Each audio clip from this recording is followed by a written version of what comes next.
joining us today.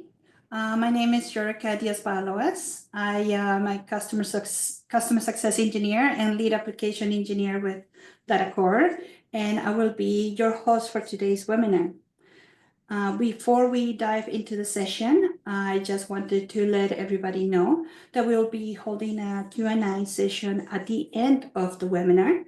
As you listen to the presentation, feel free to type questions in the chat. We will do our best to address as many questions as possible as time allows.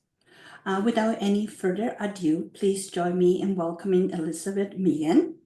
Elizabeth is a principal engineer at Fauske Associates with over 11 years of experience in the process safety industry.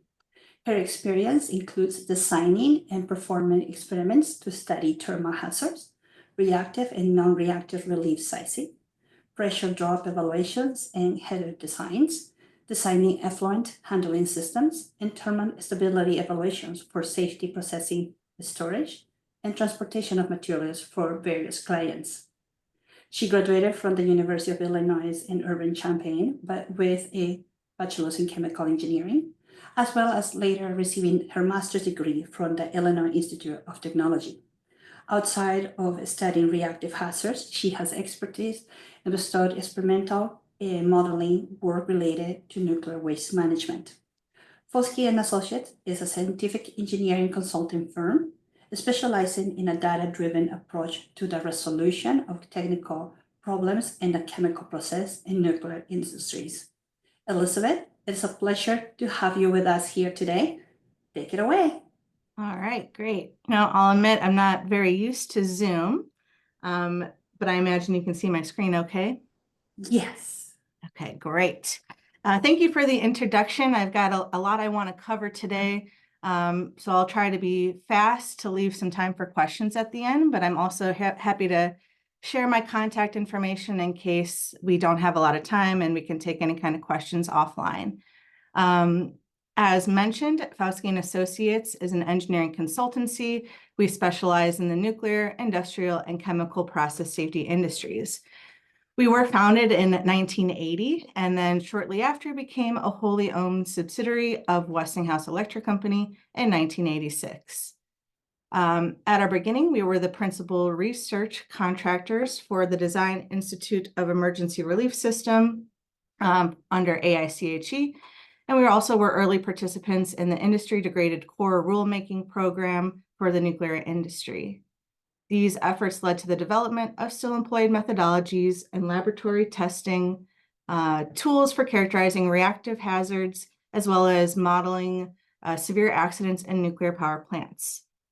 We have a pretty expansive lab outside of Chicago, Illinois, where we do focus on delivering experimentally data-driven engineering solutions. Specifically on the chemical side of our company, we have expertise related to reactive hazards, gas and vapor flammability hazards, combustible dust, on-site safety services, and more. We also offer a wide range of laboratory testing tools, as well as computer programs. So specifically, we'll touch a little bit on our software product called FIRST, powered by CHEMCAD, that we co-developed with DataCore. So here's what we're going to go over today. We're going to start with talking about the role of emergency relief systems in process safety. We'll talk about some key terminology and concepts, especially for reactive systems. So that's going to be kind of our emphasis today, is looking at overpressure scenarios from unexpected chemical reactions. We'll talk about a practical workflow as looking at a kind of a step-by-step guide for a hazard assessment strategy. We'll talk about a few vent sizing basics, some things you need to know if you're going to be trying to mitigate overpressure as a certain hazard. And then we'll conclude with some real-world examples on performing hazard evaluations and relief sizing. So the role of emergency relief systems. So process simulation gives us some pretty valuable insights and a good way of understanding how our systems behave, both looking at steady state conditions, dynamic responses, and even potentially reaction kinetics. translating these information into a safe and compliant design is not always straightforward. This is particularly true if you're looking at reactive hazards or any kind of dynamic upset conditions. So why are these complex? Oftentimes with the reactive hazards, you can expect rapid temperature and pressure generation rates. These are typically unpredictable kinetics. This is something you're trying to avoid, so you don't a lot of times spend a good amount of time studying them. There's also a very high potential for two-phase flow with these hazards, something that can drastically increase the magnitude of the required relief area. So these scenarios introduce uncertainty, and that uncertainty can quickly become risk if not properly managed. Inadequate relief systems can lead to some pretty serious consequences, whether that's equipment failure, environmental release, personnel injury or fatality, or regulatory noncompliance. But if we use a structured workflow and integrate safety design early, we can see some real benefits such as improved process reliability, greater confidence in our regulatory reviews, and then a stronger operational resilience. So when we're talking about emergency relief system, what usually becomes pretty obvious is the specific device that's used for releasing pressure from some kind of system. But it's not just the relief device themselves. So when we're talking about an emergency relief system, it's the comprehensive safety system designed to protect our process equipment, personnel, and the environment from overpressure events. So this is going to include your device itself, whether that's a rupture disc or a safety relief valve, any kind of associated piping, either leading up to that device or after the device, leading to wherever it terminates, all of your effluent handling systems, so quench tanks, scrubbers, flares, and then it's also really important that you consider where your discharge is ending, whether it's going to be fully contained in some kind of system. It's looking at a release to an atmospheric vent stack or some kind of controlled release zone. When we're designing an emergency relief system, we don't want to just size the device, but we're looking at the full pathway from where the upset is occurring to wherever's going to be a safe resolution. So I'm going to talk a little bit about the two most common types of pressure relief devices. We have rupture discs and safety relief valves, sometimes shortened to SRVs, or also called pressure relief valves. Rupture discs are sacrificial, non-reclosing devices that are actuated by some kind of inlet static pressure, and they're designed to function by bursting a pressure-containing disc.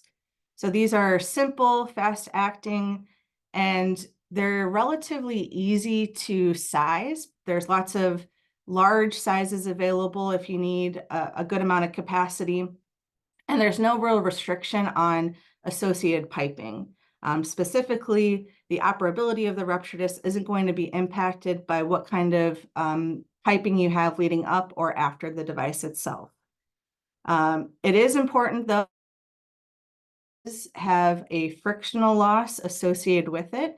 So when we're sizing a relief device, what we do is we typically durate the orifice area to come up with some kind of effective area that we can compare to whatever is the required relief area. Safety relief valves are a little bit more complex, at least to size appropriately. They are reclosing devices that open when a pressure exceeds a certain limit and then reseal.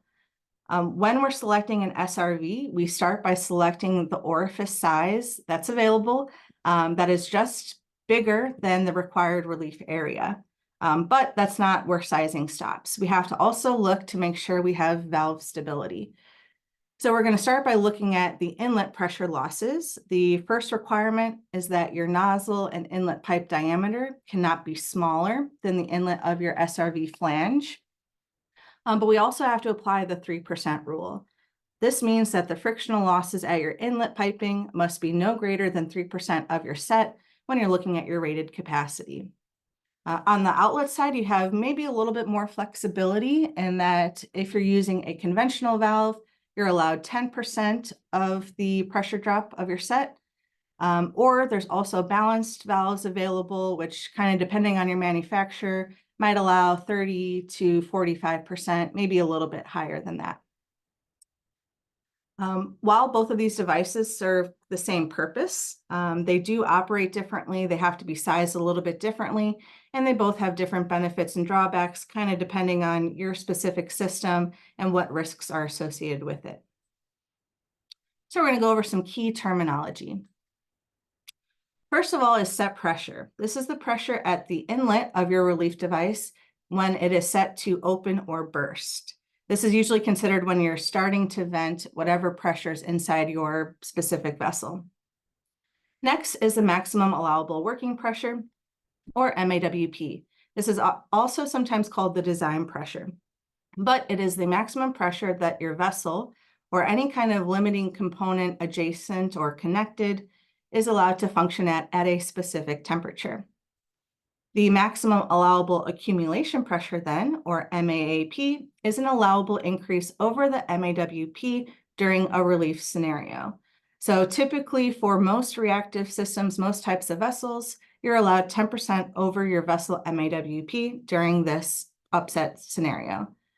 If it's a non-reactive scenario, something like fire exposure, you're typically allowed 21% over your vessel MAWP. The overpressure then is considered the sort of venting region. So this is the point between the set to the peak pressure that you're allowed to vent your fluids from your vessel.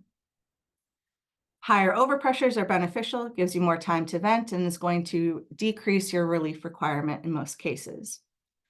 The relief scenario is a credible upset condition or some kind of process deviation that might result in overpressure past your vessel maximum allowable accumulation pressure.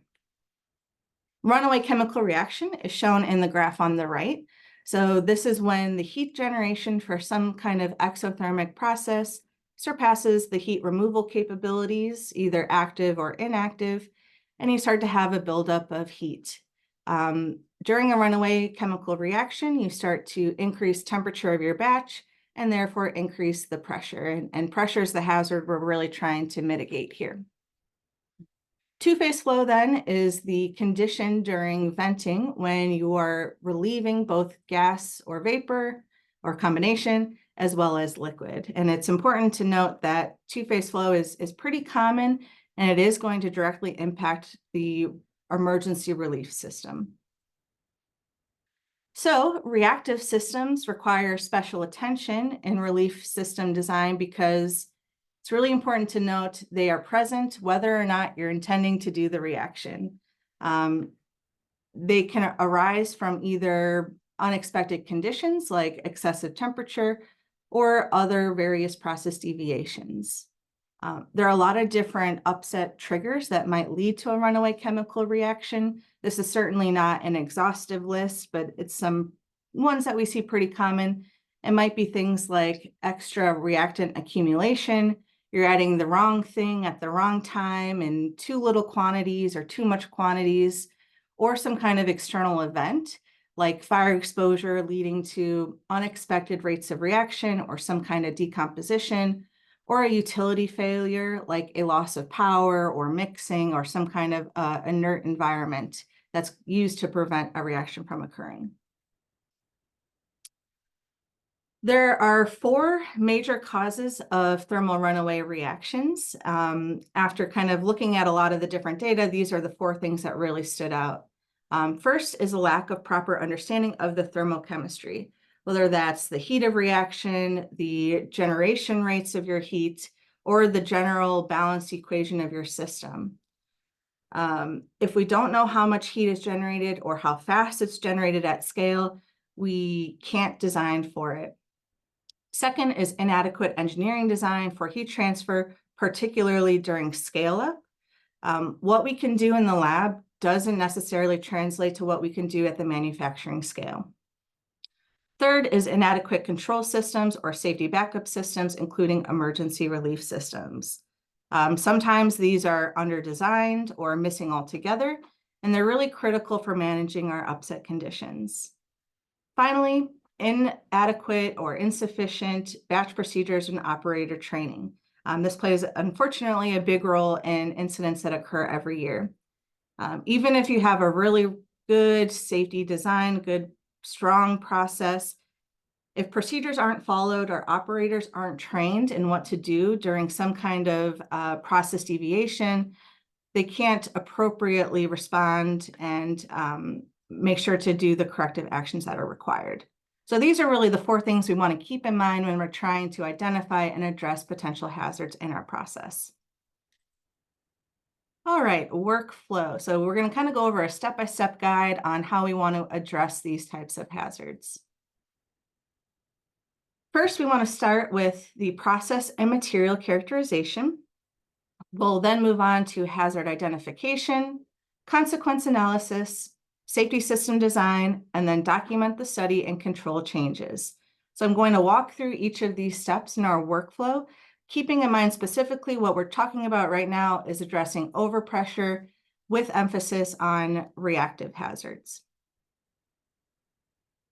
All right, the first step in our safety assessment workflow is process and material characterization.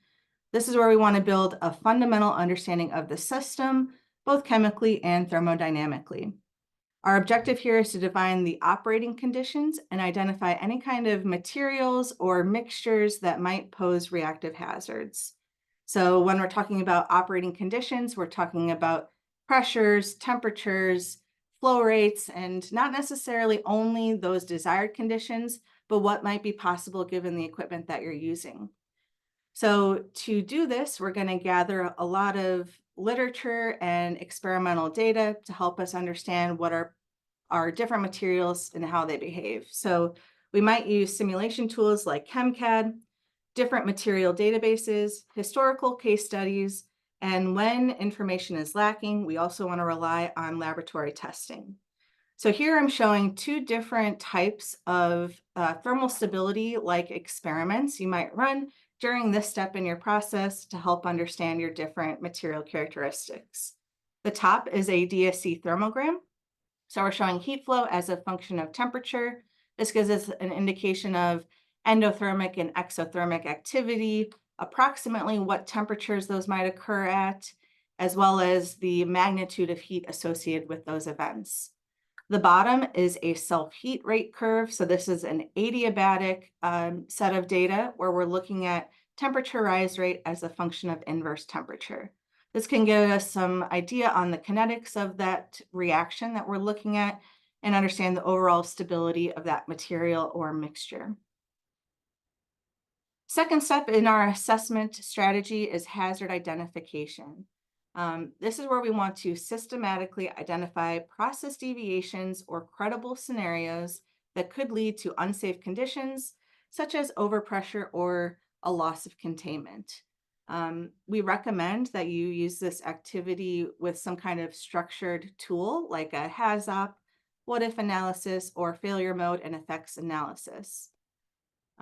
This type of approach helps us to identify things that are really not only possible, but are, maybe a little bit more likely given the way that you plan to run your process. It's important to note that we're not just looking again at the typical maybe operator type failures, but also equipment or external issues or events. We want to look at fire exposure, if there's any kind of equipment vulnerabilities, etc. The output of this step is a list of upset scenarios, ideally with some kind of risk ranking based on either likelihood, severity, or regulatory relevance. This is going to serve then as our basis for our next step, the consequence analysis. Once we've identified our credible scenarios, the next step is to understand what are the consequences of each of those scenarios. You certainly might identify things that are a possible failure, but they might not result in any significant overpressure. Perhaps you're going to have total containment, or it's really easy to prevent that situation from occurring by changing a operation procedure or some other ancillary equipment. But on things that are relevant, we do want to understand how the system might behave so that we can appropriately design safety systems around that. If we cannot estimate the effect of those scenarios, we're going to want to experimentally measure the temperature, pressure, and venting rates associated with each of those conditions. We also want to determine if our relief scenario is going to have single or multi-phase flow. Again, I mentioned that's going to have a huge direct impact on your relief requirement. To do this, we'll use a combination of simulation and experimental data, and then apply common methodologies like Dyer's or API to perform the vent sizing evaluation. What we're really looking at here, or the outcome of this step, is what's going to be the required relief area. That's going to be a direct input for understanding how we're going to mitigate that through our safety system design, as well as effluent characteristics, composition, phase, temperature, pressure, things that we need for not only the sizing of the device, but all the downstream handling systems. Step 4 in the workflow is safety system design. This is where we're going to take the outcome of our consequence analysis and turn it into something real. We want to start by selecting an appropriate relief device, something that's either reclosing like a valve or something that's sacrificial like a rupture disc. It all kind of depends on what you're working with and what are the consequences of each of those specific designs. We'll then size the device using the methods. So we know what our required relief area is.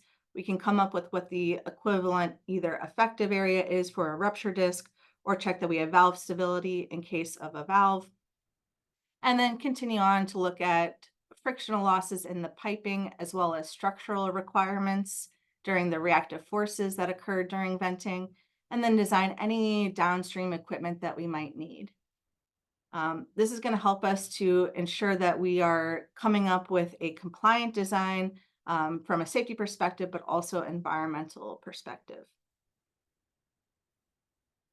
Step 5 in our workflow is document the study and control changes. This step is essential for maintaining traceability, ensuring compliance, and enabling future adaptability of the safety system. You want to start by documenting all assumptions, calculations, and decisions that are made throughout the design process. This creates a clear record of how we arrived at our conclusions and supports transparency. With this, we want to make sure we're documenting the sizing basis and all the details on the sizing methodology. We then want to review and approve that design with appropriate stakeholders to help validate the approach and ensure alignment across all the teams. Once you're done, you have to implement a management of change procedure so that we can track any kind of changes in the future to make sure that we are communicating the control and maintaining the control and communicating how we need to use these systems to maintain their integrity. Finally, if we have any kind of process change, whether we're looking at using a new vessel, a new pump, whatever, we're going to want to revisit this process, or at whatever required frequency there is for your regulatory body, to make sure that we are still appropriately addressing all the hazards. The output of this is our design report, any kind of compliance documentation, and then change control records. All right, moving on to some vent sizing basics. So now in our assessment strategy, we're really going to be focusing most of the rest of this discussion on consequence analysis and safety system design. So when we're sizing an emergency relief system, we do so based on the source of pressure. There are really two different key sources of pressure that we're looking at, particularly for reactive systems. One is based on vapor pressure. So these are based on things that are condensable at common temperatures and pressures, things like water, toluene, and ethyl acetate. There's also then non-condensable gas generation. These are items like oxygen, hydrogen, nitrogen, things that aren't condensable at standard conditions. We treat each of these types of sources differently so that the system type is classified based on the sources available when that prospective relief device will open. So if it's vapor only, we classify that as a vapor or tempered system. A gassy system is a non-tempered system. And if you are simultaneously generating vapor and gas, we call that a hybrid system. So relief system design is really based on a volumetric balance at our venting conditions. When we have that vapor system, we're looking at the rate of vapor generation, and this pressure increase in our vessel is due to the increase in the vapor pressure of our liquid. So these are characteristically able to be controlled by venting because we have the latent heat of vaporization to help us control our reaction temperature. Because of this, a really crucial parameter in sizing this generation rate is the temperature rise rate when our relief device opens. Gaseous systems are ones that generate non-condensable gas and crucially don't have the cooling effect of boiling a material out. So the latent heat of cooling is not available, and therefore we cannot control our reaction temperature by venting. Instead, then we need to focus on ensuring we can handle the peak generation of our non-condensable gas, which is going to be tied to the peak pressure generation rate. Hybrid systems then are the summation of both of these terms. They are making vapor and gas simultaneously, and while they are making non-condensable gas, they are attributed to having some temperature controlled abilities by venting off your vapor. And therefore, the crucial terms here is our temperature and pressure rise rate information at our relief device set point. There are 4 key groups of parameters, I guess I'll call it, that are required or are important for emergency relief system design. Those are the source of overpressure, the expected flow regime, material properties, and then vessel and relief device characteristics. So the source of overpressure. So how do we calculate these source terms? As we took a look at before, the source terms are directly tied to temperature and or pressure rise rate information. Sometimes there's sufficient literature information available, or different simulation techniques can help to predict these values, but oftentimes they're pretty difficult to estimate. These are reactions you don't want to happen. They're not something that you study a lot in R&D before you move up to the manufacturing scale, so it can be really tricky to understand what they might be. Because of this, we've adopted the approach to directly measure these values. You do that using adiabatic calorimeters. So adiabatic calorimetry is a testing type where negligible heat is lost from the system to the surroundings, and low-fee adiabatic calorimeters, like the ones that are shown on the slide, are ones where there's a very minimal amount of heat that's generated from the reaction being lost to heating up the test cell holder or the test cell itself, rather. Therefore, majority of the heat that's generated by your exothermic reaction goes into heating up your reaction mass, and in turn, that increase in temperature starts to, at least oftentimes, exponentially increase the rates of your reaction. What's important about this is if you look at that, if you look at full-scale equipment, runaway reactions, it's very rare that a lot of the energy goes to heating up the actual vessel itself. So this way, our experiment is designed so that we're measuring the same rates of reaction that our full-scale vessel would experience, allowing us to directly use the rates measured. So this is a pretty common example of the types of calorimetry data you might get to use for emergency relief system design. Here we're showing temperature rise rate and pressure rise rate as a function of inverse temperature. That's on a log scale, allowing us to see kind of your classic Arrhenius type shape of your reaction. What we're showing here is you can get the temperature pressure rise rate information as a function of temperature. Those are directly inputs into our vent sizing equations. You can also measure the adiabatic temperature rise, adiabatic heat of reaction. You can quantify the amount of non-condensable gas that's made. And then you can also measure vapor pressure as well as flow regime. So moving on to flow regime. So it's frequently stated that the most significant theoretical and experimental finding of the DIRES program is the ease with which two-phase vapor-liquid flow can occur during an emergency relief situation. It was also noted that when you do have two-phase flow, your relief requirement could increase by a factor of 2 to 10. So it's very important that we're considering two-phase flow in the appropriate situations. So what is two-phase flow? If you ever have shaken a can of pop, That's a really easy example of multi-phase flow. I'm not going to talk much about the actual physics behind that now, but that's shown on the slide here. What's important to note is that two-phase flow is very common, particularly with reactive scenarios, where you're going to have at least some quantity of two-phase flow. So two-phase flow occurs both inside the vessel, usually with subsonic flow rates, as well as through the relief device with more of a sonic flow.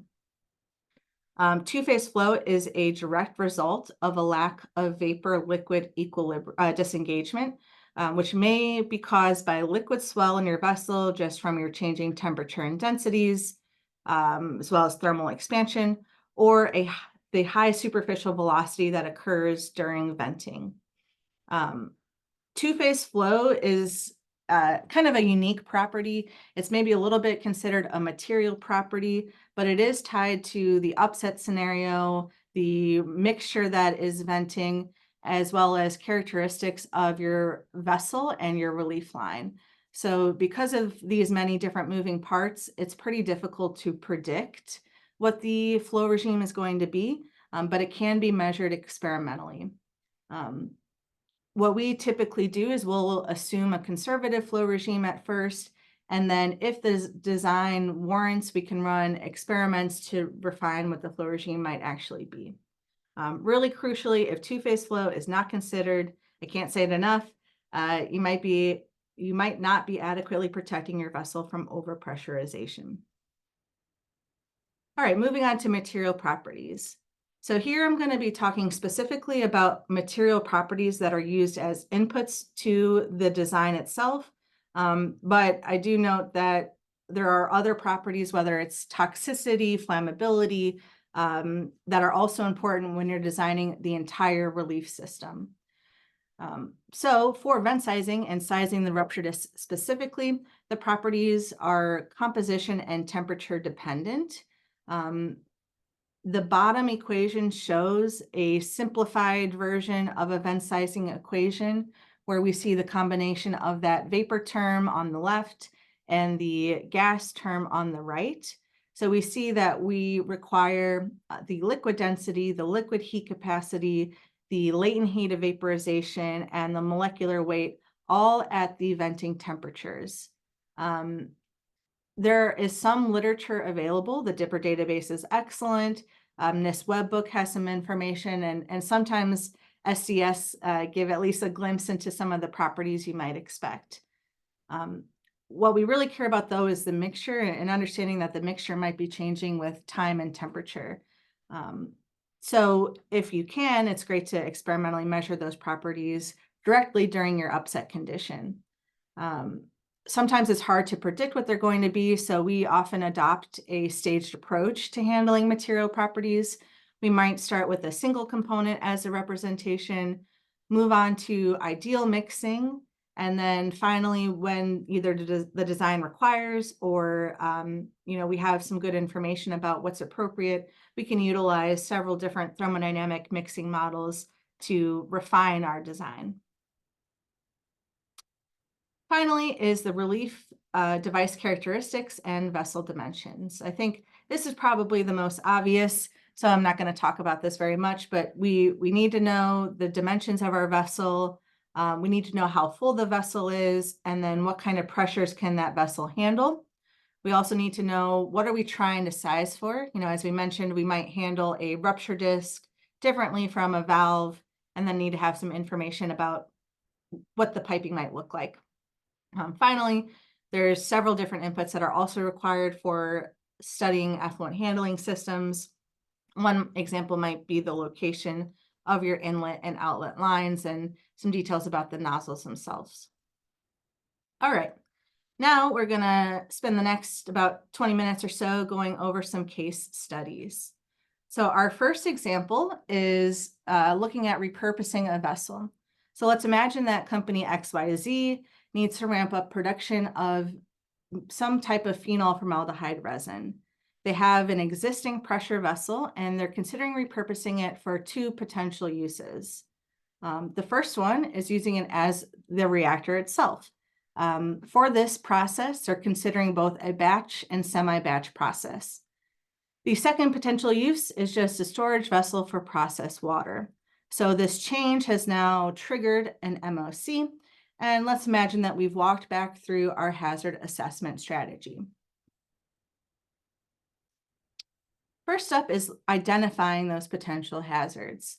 So let's imagine that we've undergone a PHA with all the appropriate personnel, where I want to note it's important to get different perspectives when you're having when you're facilitating or as a part of a PHA, so that you can have detailed knowledge from lots of different points of view.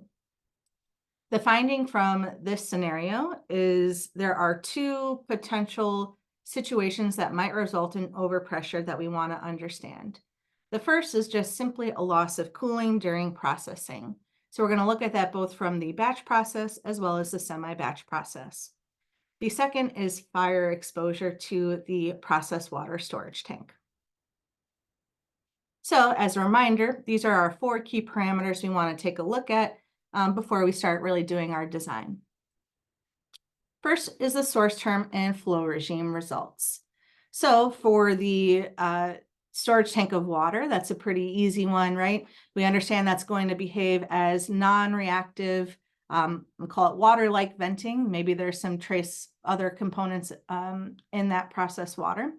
So our source term is going to be the fire heat input, and we're going to do that according to API 520/521. This is not something we necessarily know what the flow regime is, so we'll take a look at both a churn turbulent and bubbly flow regime, compare those results, and see if it's something that's worth experimentally measuring so that we know for certain. For the phenol formaldehyde reactor, we have a lot of historical understanding that this is a very exothermic process, and so we perform some adiabatic calorimetry experiments, which are shown on the right-hand side. Here we're showing temperature rise rate as a function of temperature for both the batch, which is in red, and the semi-batch process, which is in blue. It's interesting to note that, just a pretty small change in how the process is performed results in pretty different temperature rise rates. So we're looking at maybe order of magnitude of more of different of heat generation rates simply by performing a metering injection instead of having all the components in at the same time. We've reviewed this data and identified that it is a reactive system, a reactive vapor system. We're not generating any non-condensable gas. So we know the important information from the source term perspective is our temperature rise rate. We also performed a flow regime experiment, and both of these came back as bubbly two-phase flow. Next on our list of key parameters for emergency relief system design is our material properties and our vessel dimensions. For material properties, we are going to consider compressibility, and we're going to use ideal mixing properties for the different components. This is something that we proved was appropriately by experimentally measuring the vapor pressure and comparing it to our predictions. We're going to use water to represent our storage tank. And for our reactor, we're ultimately, after some trials, decided to use phenol and water to represent the liquid batch. We found that formaldehyde, while it was present in our specific recipe, has a minor impact on the liquid and vapor material properties and is pretty rapidly consumed. Our vessel parameters, you usually don't really have a lot of say in those. This is going to be a 15 cubic meter internally agitated pressure vessel. It has a 4-inch nozzle that's available to be the relief line. And right now the vessel is in a location where we believe we can safely vent to atmosphere with minimal relief piping. You can see the rest of the vessel dimensions here, just pointing out that we're going to start venting at 50 psig, and then the design pressure of our vessel we're considering is 100 psig. All right, so we'll move over to first here. So I've got several things loaded up just in the interest of time. This is what the first simulation looks like. I have on the left-hand side my temperature rise rate information from our calorimetry experiment. And then we're taking a look at the various different cases we mentioned. I've already added over our relevant components. So first has access to the Dipper database. So it has lots of different single component properties built in for us. We've added phenol and water over to our case. And we've already selected our ideal mixing for the vapor pressure component, but I do note there's lots of different options available for us. We're going to start off with fire exposure, both with the turn turbulent and bubbly flow regime. So what we have listed here is the first relief device inputs. I like to walk through each of these tabs sequentially, and any information that's required is going to be identified with the white text box. So it makes it really easy to understand those key ERS parameters that we have to define in order to get our design of our rupture disc in this case. We are doing first the non-reactive fire case. So the heat load methodology and heat input will automatically be calculated for us per API 520-521, meaning the program will automatically take our vessel dimensions and how full we specify the vessel is in order to calculate the wetted surface area and therefore the fire heat load. We define our vessel geometry, how full our vessel is, and then here's that information we talked about as far as terminology for vent sizing. This is our venting conditions between our set and our peak pressures. So once we click OK, it's going to automatically run the case for us. We can see every given first report is going to document vessel dimensions, anything we've defined about the vent path. Here's all of our material properties at our relief device set temperature. We can see our ideal vent results here, which I'll show in the next slide as a comparison. And then at the very bottom, we have our rupture disc tailpipe sizing program. This is going to give you suggestions for rupture disc design and the allowable piping associated with that to appropriately protect the vessel from this overpressure scenario. What's nice is it's really easy to run sensitivity studies on anything you might have some uncertainty about. So here we're looking at both turn turbulent as well as bubbly flow regime. I can reopen my stream, change my vessel flow regime, click OK, and everything will automatically be updated as needed.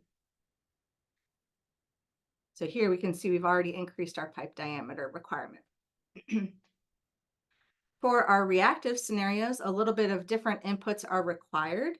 So instead of selecting our fire heat load to be non-reactive fire per API 520-521, we're going to select this as our tempered or vapor system. All we need to supply for an easy steady state example are 2 temperature and pressure rise rate points. So this is coming from our low fee adiabatic calorimeters, and we want to select points from our data that approximately are in our venting region. I note that here, this semi-batch process appears to have one single reaction. It's really easy to pick 2 points and exponentially represent all the data set. The semi-batch process maybe has 2 reactions, so we might have to use a little bit more caution about what points we're selecting. In any case, for our batch process, we picked a point of 125 degrees right around here. It's about 5 degrees C per minute. And then up around 144 degrees, which had a temperature rise rate of about 11. All the other vessel dimensions, etc., is the same for both of these cases. So we click OK. It's now going to change the material properties because we're looking at a mixture. We're also venting at different temperatures than the non-reactive case. We can go ahead and do the same thing for our batch process using our red data. Here we now have quite a bit higher temperature rise rate points, and we should expect to see a larger vent requirement accordingly. So let's kind of compare our results here. Okay. Oops. All right. So here's a table of comparison from those 4 different examples. We've got our first 2 are our non-reactive vapor venting, looking at both a churn turbulent and bubbly flow regime. And then we're looking at a reactive vapor venting from the semi-batch and then batch process. So we see a pretty large difference in the relief requirement. For a churn turbulent flow regime, we need only a 1-inch nominal rupture disk. If we have a larger amount of two-phase flow, so less vapor liquid disengagement, that relief requirement increases to 3 inches. In our case, we have a 4-inch diameter nozzle available, so there's really no reason for us to perform a flow regime experiment to refine our analysis. So we can be happy with our 4-inch allowed area. The reactive systems, as you can see, have a much larger relief requirement. If we perform this as a semi-batch process, we now need a 14-inch relief, nominal relief area. And if we look at a batch process, that significantly increases to 30 inches. So what does that mean for us? That means that this vessel, as designed, is not currently equipped to handle the phenol formaldehyde process, at least with the conditions we initially looked at. The ideal vent diameter for both processes is greater than our 4-inch diameter line. So there are several different things we can look at. A really easy one is, can we lower our set pressure? On the other hand, our vessel can serve as a storage vessel. So we've got several designs that indicate a relief line smaller than 4 inches is going to be adequate. So the next thing we might want to do is ensure that the frictional losses are within what's allowed or recommended for our size. Let's take a real quick look at lowering our set pressure. Sorry, I have it open. All right. This is really easy to do in first. So we'll open just up the semi-batch process. All we need to do is open our vessel tab and then decrease our relief set pressure. Maybe we consider now a 10 psi G set. What we're going to do is we're going to now open our relief device at lower temperatures and therefore exponentially reduce the temperature rise rate at that point. So we click OK. It's going to now change all of our material properties. It's going to change the source term now that it understands that we're venting at lower temperatures. So we'll go back to our presentation here. So here's how those results look like now for both the reactive scenarios.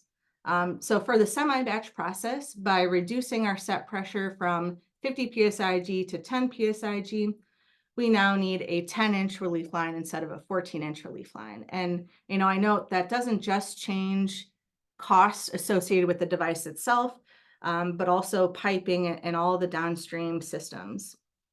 For the batch process, by just changing the set pressure, we can reduce our relief requirement down to 20 inches nominally. So it's really easy to start to look at these little things. Also might consider looking at how full your batch is, if your design pressure of your vessel could increase, several other things we can start to manipulate to come up with a design that makes sense. So conclusions. Number 1, our upset scenario selection is very important. In this case, reactive heat was much greater than our fire heat, and running in a batch process resulted in much more heat than a semi-batch process. Second, flow regime impacts our relief size. So we like to use a staged approach and experimentally measure the flow regime when we can. Finally, specific to vapor systems, which probably are the simplest system to size for, but in any case, that's what I picked. Non-condensable gas is not generated in our venting region, so the temperature rise rate at the set point is our driving force for pressurization, and that is because we have the latent heat of vaporization available to control our reaction temperature by boiling. I do want to note that FIRST 1.0.1, so a new release of FIRST, is now available. The biggest thing that we've done to the new release is extend the dynamic capabilities of vent sizing. I'm going to just kind of show really quick, some examples of what that might look like from this example. We won't go through really, don't have time for any details, but one thing you might want to look at is get a better understanding of what's happening during the transient conditions. So this is the exact same vessel, now equipped with what might be a header or some kind of tailpipe, where we can define different fittings, valves, different lengths, different dimensions of piping, so that we don't have to come up with the equivalent length of our relief piping separately. And then we can track all sorts of different things, what's going on inside and outside the vessel. So this might be beneficial if your steady state or static relief requirement is very close to what you have installed, and you want to have some better refinement in what's going on. It can be helpful if you find that your valve isn't stable and you want some more clarity about making engineering judgments on if that's a problem or not. And it's very beneficial for giving you transient signals on what's going on after the vessel, so that you can appropriately size scrubbers or flares or knockout tanks. But for example, here we might take a look at temperature, pressure, and liquid level during our relieving incident. Here I've directly uploaded the data, and we can track how the pressure and temperature increase in our vessel to the point when our rupture disc opens. It's not reclosing, so it's going to just stay open. We'll vent out all of our liquid until we've sufficiently decreased the pressure and temperature in our vessel. Similarly, with the new release, we can also look at multiple vessels simultaneously.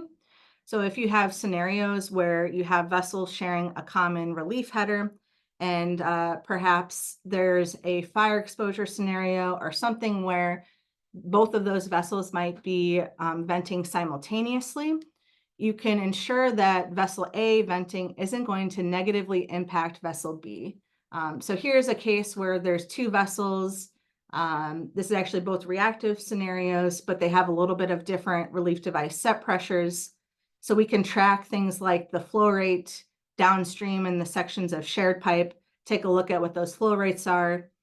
This is a unique case where they don't overlap. So, we don't really have too much of a pressure impact from that, but some ways of getting some more clarity in what's going on, and kind of a powerful tool for sharpening your pencil. That was the additional examples. So we'll just go ahead and finish off here. So we started by talking about a hazard assessment strategy.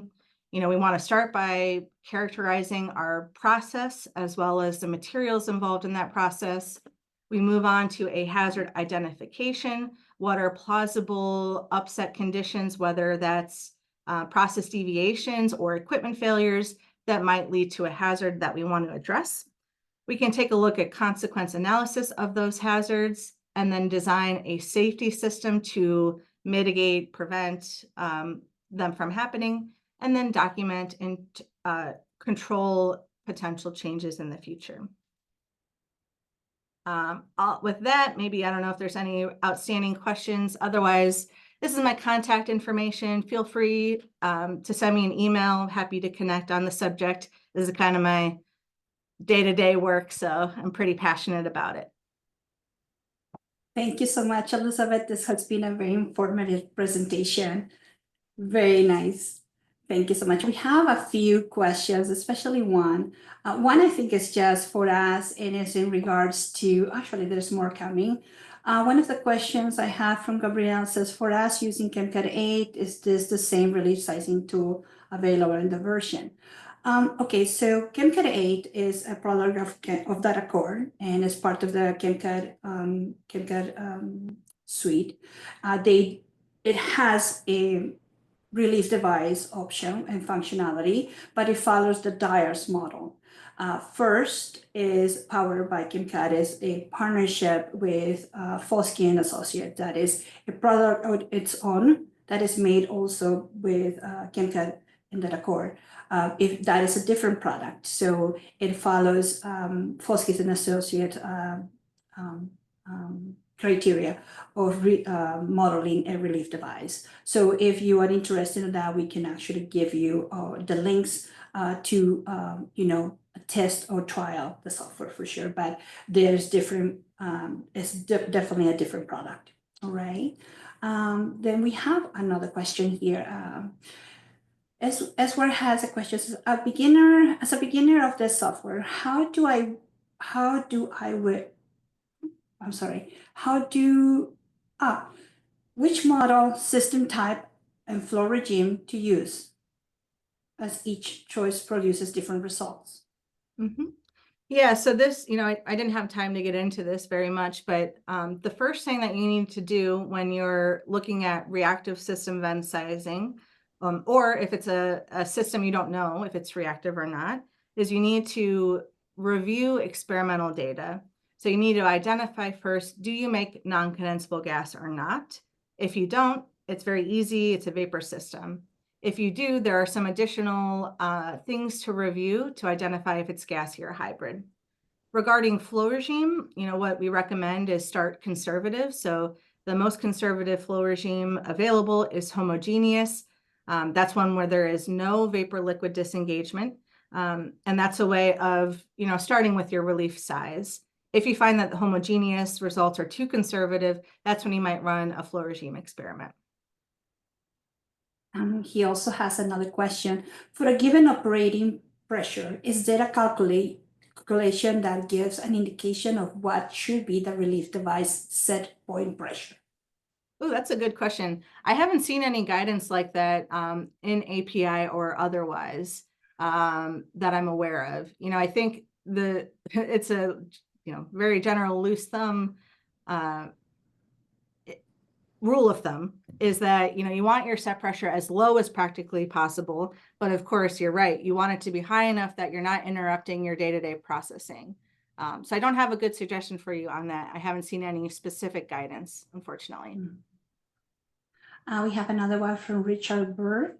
I am a newcomer to relief valve sizing and would like to know what is a 30-second description of relief valve instability. Sure. Yeah, so this most commonly occurs if you have a valve that is oversized. That's what makes sizing valves very tricky is undersized, that's bad, right? And that's obviously bad. You don't have enough capacity to appropriately relieve the pressure. The sneaky thing is that oversized valves can be just as bad.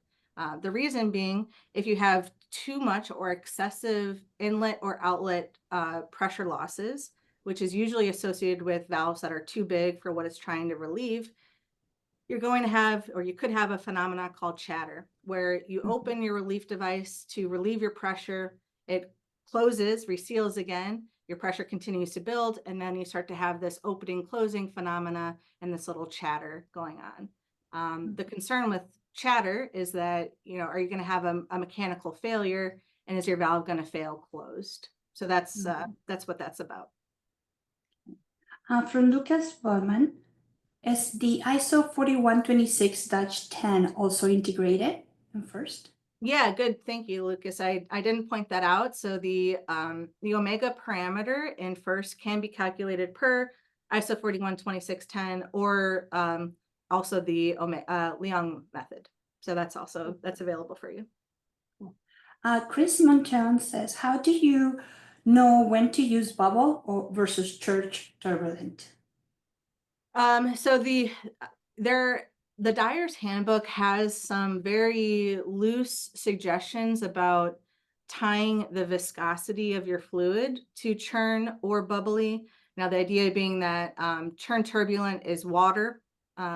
Bubbly is more like soapy water, with an increased viscosity. In practice, we haven't really found that necessarily is true. So the best way of identifying between the different flow regimes is performing a flow regime experiment. It's in a way, it's kind of like a scaled venting test where you run your upset scenario, even if it is non-reactive fire, because we've seen non-reactive materials behave bubbly as well.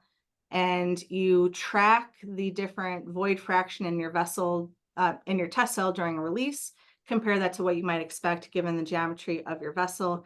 And then there are what's called an alpha psi curve to identify what's the appropriate flow regime. How will these two verbally and charge turbulent compared to a homogeneous systems? Yeah, great question. Homogeneous is no vapor liquid disengagement.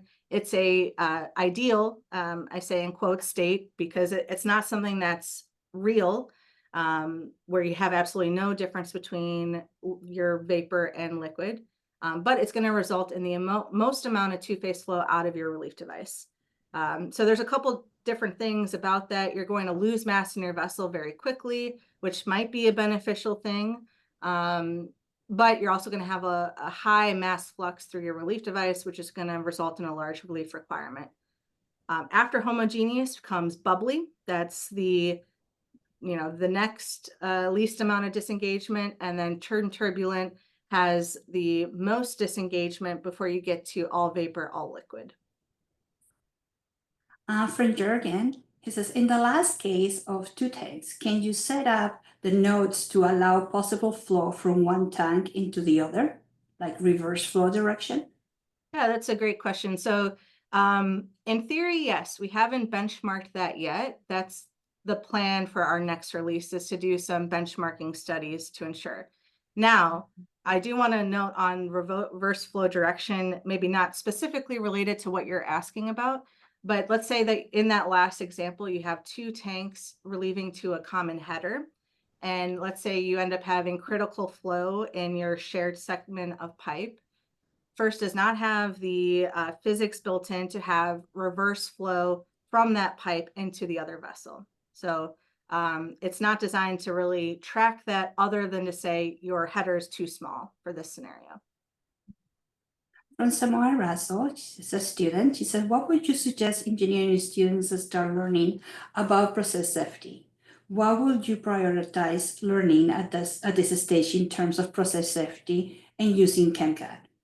Oh, I love that question.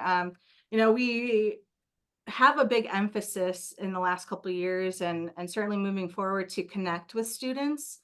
So we have a couple things that we're trying to engage students a little bit more in terms of getting first in the hands of students, at no cost, so that you can start to practice some of these kind of important skills that are going to be relevant no matter what industry you get into. But anyways, to specifically answer your question, let's see, what would I prioritize? I think it can be tricky to have a lot of the specific technical skills maybe related to process safety. Those are things, at least it feels now, that you learn in industry. But what I think is important is recognizing why safety is important. So looking at historical case studies, understanding what were the items that led to this, incident that we want to avoid, so that you carry into your full-time career a strong passion for, helping yourself and all your colleagues leave just as safe as they were when they got to work. From Kajakian, I hope I didn't mispronounce your name. What is the basis for 21% overpressure for the fire case? Yeah, that's, I don't know. The short answer, I don't really know how they came up with that. It is listed, though, in several different vessel codes as the allowance. I don't know, though, how they came up with that value.